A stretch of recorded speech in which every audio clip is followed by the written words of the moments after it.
వైఎస్ఆర్సీపీ ఆవిర్భవించిన నాటి నుంచి ఈ రోజు వరకు శవరాజకీయాలు చేయాలనే ప్రయత్నం చేస్తూనే ఉందా?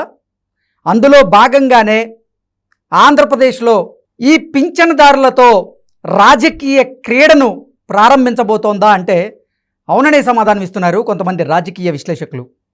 ఇక ఇదే అంశానికి సంబంధించి మనతో మాట్లాడేందుకు ప్రముఖ రాజకీయ విశ్లేషకులు, ప్రముఖ సీనియర్ జర్నలిస్ట్ సిఎస్ రావు గారు మనతో ఉన్నారు. సార్తో మాట్లాడదాం. Sir hi sir. Hello sir, YSRCP ఆవిర్భవించిన నాటి నుంచి ఈ రోజు వరకు కూడా శవాలతో రాజకీయాలు చేయాలనే ప్రయత్నం చేస్తోంది. అందులో భాగంగానే ఆంధ్రప్రదేశ్లో ఇప్పుడు పింఛన్దారులని ఉద్దేశపూర్వకంగానే ఇబ్బందులు పెడుతూ వాళ్ళని రాజకీయ క్రీడలోకి లాగేందుకు ప్రయత్నం చేస్తోంది, లాగబోతోంది అంటూ కూడా ఒక వార్త ఇప్పుడు సోషల్ మీడియా వేదికగా చక్కర్లు కొడుతూ ఉంది. ఏంటి సార్, ఆ వార్తల్లో వాస్తవం ఉందంటారు? సో ఒకటి ఏంటంటే పెద్దవాళ్ళు సామెత చెప్తుంటారు, పుట్టుకతో వచ్చినటువంటి బుద్ధులు పుట్టకలతో పోతాయని. అంటే జన్మించిన అప్పుడు పుట్టినటువంటి ఏవైతే ఉంటాయో అవి మళ్ళీ పుట్టినప్పుడు గిట్టినప్పుడు మాత్రమే పోతాయి అని చెప్పి. అలాగే రాజకీయ పార్టీలు ఎలా ఆవిర్భవించాయి అనేటువంటి చరిత్రను కనుక తీసుకుంటే వాటి ఆవిర్భావం జరిగినటువంటి జరిగినటువంటి తీరు తీసుకుంటే కనుక ఆ పార్టీల యొక్క నైజము, ఆ పార్టీల యొక్క భవిష్యత్తు, ఆ పార్టీల యొక్క లక్ష్యం ఏంటనేది మనకు అర్థమవుతుంది చాలా వరకు. తెలుగుదేశం పార్టీ ఆవిర్భావం జరిగింది 1982లో. ఆ రోజు జరిగినటువంటి ఆవిర్భావం ఏంటి? ఆహ్లాదకరమైనటువంటి వాతావరణంలో, అలాగే ఆత్మగౌరవం దెబ్బతిన్నటువంటి కసి నుంచి పుట్టినటువంటి పార్టీ తెలుగుదేశం పార్టీ. ఆత్మగౌరవం మీద పోరాడారు. ఆత్మగౌరవం నుంచి పుట్టినటువంటి పార్టీ ఆత్మగౌరవాన్ని దెబ్బ తగులుతుందనేటువంటి ఒక కసితోటి పుట్టినటువంటి పార్టీ తెలుగుదేశం పార్టీ. అలాగే కాంగ్రెస్ పార్టీ స్వాతంత్ర యోద్యము విజయం నుంచి పుట్టింది కాంగ్రెస్ పార్టీ. ఇలా మనం చెప్పుకోవచ్చు. బీజేపీకి ఒక సిద్ధాంతం ఉంది. అలాగే ప్రజారాజ్యం పార్టీ పుట్టుక చెప్పుకోవచ్చు, జనసేన పుట్టుక చెప్పుకోవచ్చు, ఇవన్నీ చెప్పుకోవచ్చు. ఏ పార్టీకి సంబంధించినటువంటి పుట్టుక ఆ పార్టీకి నేపథ్యం ఉంటుంది. వైఎస్ఆర్ కాంగ్రెస్ పార్టీ పుట్టుక ఇప్పుడు బీఆర్ఎస్ ఉంది, బీఆర్ఎస్ లేదా టీఆర్ఎస్ పార్టీ పుట్టుక అనేది మనకు తెలుసు. ఎందుకు పుట్టింది ఏంటి అనేది ఉద్యమ నేపథ్యం నుంచి పుట్టింది. అదొక కాజ్ తోటి పుట్టింది. వైఎస్ఆర్ కాంగ్రెస్ పార్టీ పుట్టింది ఎక్కడి నుంచి పుట్టింది? అది రాజశేఖర రెడ్డి మరణం నుంచి పుట్టింది. అంతే కదా. రాజశేఖర రెడ్డి మరణం జరిగిన తర్వాత జరిగినటువంటి పరిణామాలు వాటి నుంచి పుట్టింది. అంటే చావుల నుంచి పుట్టింది. ఆయన చనిపోయినప్పుడు శవం దగ్గరికి కూడా, పావురాల గుట్టకు కూడా, శవం దగ్గరికి కూడా వెళ్ళనటువంటి కుమారుడు ఎవరైనా ఉన్నారంటే జగన్మోహన్ రెడ్డి అనేది వైఎస్ఆర్ కాంగ్రెస్ పార్టీ వాళ్ళకి కూడా తెలిసినటువంటి అంశమే. అదే మనం చెప్పేది కొత్తగా చెప్తుంది కాదు. అసలు రాజశేఖర రెడ్డి హెలికాప్టర్ ప్రమాదం జరిగి ఆయన బాడీ తునాతునకలు అయిపోయి ఆయన చెయ్యి ఎక్కడుంది, కాలు ఎక్కడుంది, ముఖం ఎక్కడుందని చెప్పి వెతుక్కొని దాన్ని పెట్టుకొని అందరూ వెతుకుతుంటే అసలు ఆయన చనిపోయిన వార్త తెలియగానే ఏ కొడుకైనా ఏ కుమారుడైనా ఎక్కడ వెళ్తారు కదా, స్పాట్కి వెళ్తారు కదా. కానీ స్పాట్కి వెళ్లకుండా జగన్మోహన్ రెడ్డి ముఖ్యమంత్రి కావడానికి సంతకాల సేకరణలో బిజీగా ఉన్నటువంటి కుమారుడు అని చెప్పి వైఎస్ఆర్ కాంగ్రెస్ పార్టీ చెప్తుంది. బొత్స సత్యనారాయణ చెప్తాడు అప్పుడు అధికారంలో ఉన్నప్పుడు, అదే కాంగ్రెస్లో ఉన్నప్పుడు. ఇవన్నీ అసెంబ్లీలో మాట్లాడినటువంటి మాటలే. బొత్స సత్యనారాయణ లాంటి సీనియర్లు మాట్లాడినట్టు మాటలే. ధర్మాన ప్రసాద్ రావు లాంటి వాళ్ళు మాట్లాడి నేను చెప్తున్నాను, నేను కొత్తగా చెప్పట్లేదు. ఓకే. అలాంటి నేపథ్యం నుంచి తర్వాత ఏం జరిగింది? ఓదార్పు యాత్ర.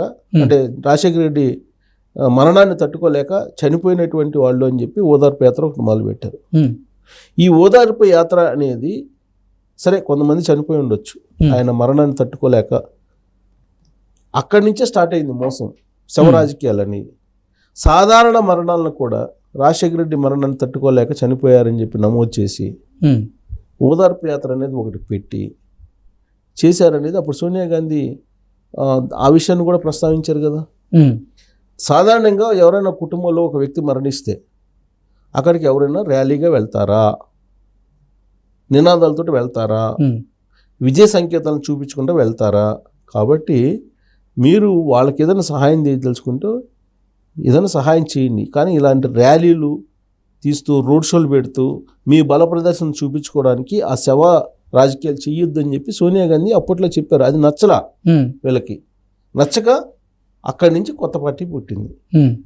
అంటే దాని పుట్టుక ఎక్కడి నుంచి పుట్టింది? మరణాల నుంచి పుట్టింది. ఆ తర్వాత విజయం ఎక్కడి నుంచి సాధించారు? వైఎస్ఆర్ కాంగ్రెస్ పార్టీ విజయం వివేకానంద రెడ్డి మరణం తర్వాత మరణాన్ని చూపించి విజయం సాధించారు. 2019 ఎలక్షన్లో ప్రధానమైనటువంటి అంశం ఏంటి? వివేకానంద రెడ్డి మర్డర్.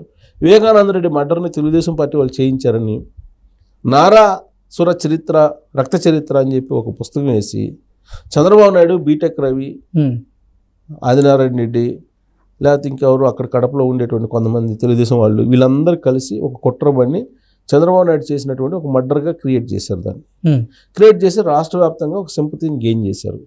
అది ఉత్తరాంధ్రలో వర్కౌట్ కాదు అని చెప్పి అప్పట్లో ఐపాక్ ఉన్నటువంటి ప్రశాంత్ కిషోర్ ఇచ్చినటువంటి సలహా మేరకు కోడికత్తి డ్రామా ఒకటి స్టార్ట్ అయిందని చెప్పి అప్పట్లో బాగా ప్రచారం జరిగింది. ఇప్పుడు ఆల్రెడీ తెలుగుదేశం పార్టీ వాళ్ళు క్లియర్గా చెప్తున్నారు. ఆ రోజు కోడికత్తి డ్రామా కానీ, బాబాయ్ మర్డర్ కానీ, రాయలసీమలో ఓట్ల కోసమేమో బాబాయ్ మర్డర్, ఉత్తరాంధ్రలో ఓట్ల కోసమేమో కోడికత్తి, ఇక కోస్తాలో ఓట్ల కోసమేమో కుల రాజకీయాలు ఈ చేసి అధికారంలోకి వచ్చారు. అంటే మర్డర్ నుంచే కదా అధికారంలోకి వచ్చింది.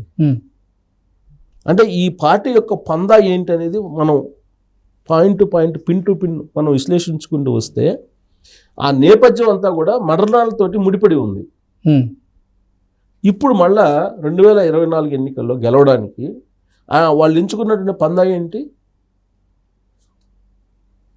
ఎవరైతే పింఛన్దారులు ఉంటారో, వయోభారంతో ఉన్నారో వాళ్ళ మరణాలని చూపిస్తూ వాళ్ళ మరణాల నుంచి వచ్చేటువంటి సానుభూతిని ఓట్ల రూపంలో మలుచుకునేందుకు వికృత క్రీడ ఆడుతున్నారా లేదా? గుండె మీద చేసుకొని వాళ్ళు విశ్లేషించుకుంటే దాంట్లో నిజాలు ఏంది బయటకు వస్తాయి.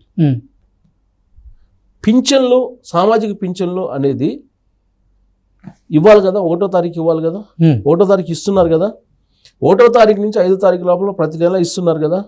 ఈ నెలలో ఏప్రిల్లో కానీ మేలో కానీ మీరు చేసిన ప్లాన్ ఏంటి? ఎందుకు ఇవ్వలేదు? ఇస్తామంటే వద్దన్నారా?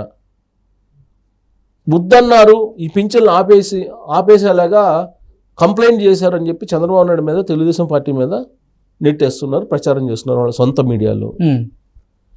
దానికి కారణం ఏంటి కంప్లైంట్ చేయడానికి? ప్రధాన కారకుడు జగన్మోహన్ రెడ్డి, వాళ్ళ పార్టీయే కదా. జగన్మోహన్ రెడ్డి ఎన్నికల కోడ్ రావడానికి ముందు, కోడ్ వచ్చిన తర్వాత ఏం చేశాడు? వాలంటీర్లను పెట్టుకొని వాలంటీర్లతోటి మీరే నన్ను గెలిపించాలి, రెండోసారి మీరు తప్ప నన్ను ఎవరు గెలిపించలేరు అని చెప్పి వాళ్ళని ప్రోత్సహించి చొక్కా మడత ఏమున్నారు కదా. చొక్కా మడత ఏమున్నప్పుడు వాళ్ళు పోయి ప్రచారం చేశారు కదా. ప్రచారం చేసిన తర్వాత ఆ విజువల్స్, వీడియోస్ అన్ని ఆధారాలు సహా కంప్లైంట్ చేసిన తర్వాతనే కదా వాళ్ళని ఎన్నికల ప్రక్రియకి దూరంగా ఉంచమని చెప్పింది. దూరంగా ఉంచమన్నారని చెప్పి పింఛన్లు ఆపమన్నారా? ఆపమనలేదు కదా. పింఛన్లు ఇవ్వమన్నారు. ఆల్టర్నేటివ్ వ్యవస్థను ఉంది కదా, పంచాయతీరాజ్ వ్యవస్థ ఉంది కదా. జగన్మోహన్ రెడ్డి పెట్టినటువంటి గ్రామ వార్డు సచివాలయాల సిబ్బంది ఉన్నారు కదా, వాళ్ళతోటి నువ్వు పింఛన్లు ఇంటింటికి పంచితే వద్దన్నారు ఎవరన్నా?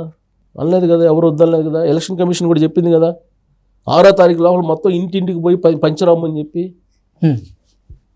నువ్వు ఎందుకు పంచట్లేదు? ఇంటికి పోయి పంచుతానంటే వద్దంటారా?